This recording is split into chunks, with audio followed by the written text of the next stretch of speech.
So here on the scuttle, you can see where I've got a big blowout, rotten rust hole, whatever you want to call it. So cleaned it up, as you can see. I just wanted to see how bad it was, how flimsy it was, to see if it was repairable. So you can have a good look here. This is once it was cleaned as best as I could, as well as the other side as well. I tried to buy the panel, but it was out of stock in the time when I wanted to do this, so I just thought, you know what, let me repair and see how things come along.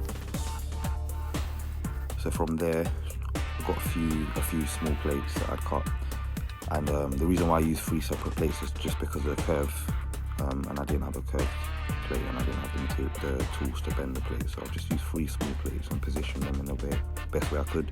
Got them welded up, as you can see.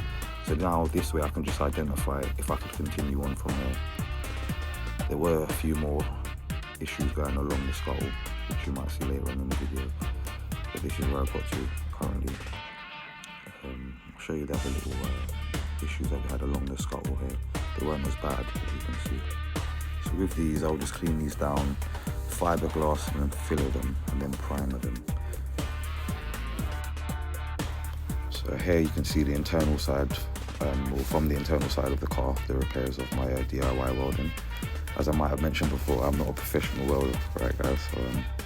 So now I'm just having a look at what I've done, and just making sure everything's in the right shape and alignment, you know?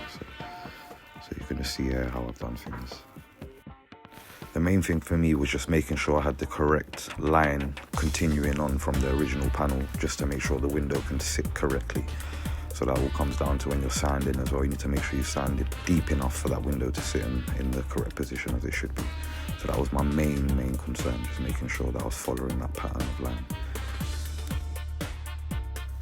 So now we've welded the plate where the window would rest on, as you can see,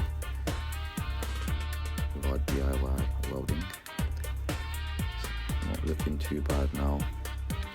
So we're starting to get the structural positioning in place, ready for the fiberglass to go and sit and now give us the correct shaping.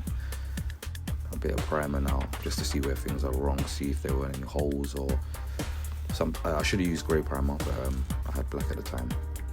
So here I was just able to identify if there were any pinholes or any leaks. I put a torch underneath there.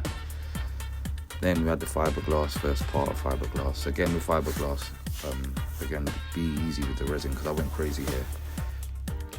Again on the other side we've cleaned it up, as you can see before it was a bit rotten on this side, on the driver's side. We've cleaned that up. But yeah, going back to the resin, making sure it's nice and flat because the sanding part of it was brutal. I'm not going to lie to you. So yeah, looking over this driver's side here, it's not as bad as the passenger side. So I'm just showing you where I'm going to repair. Have a quick look.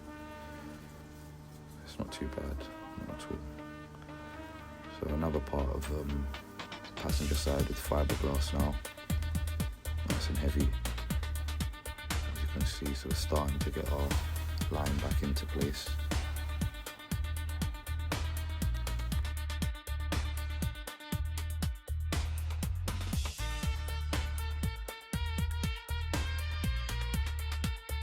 Back to the passenger side, use a little bit of cardboard.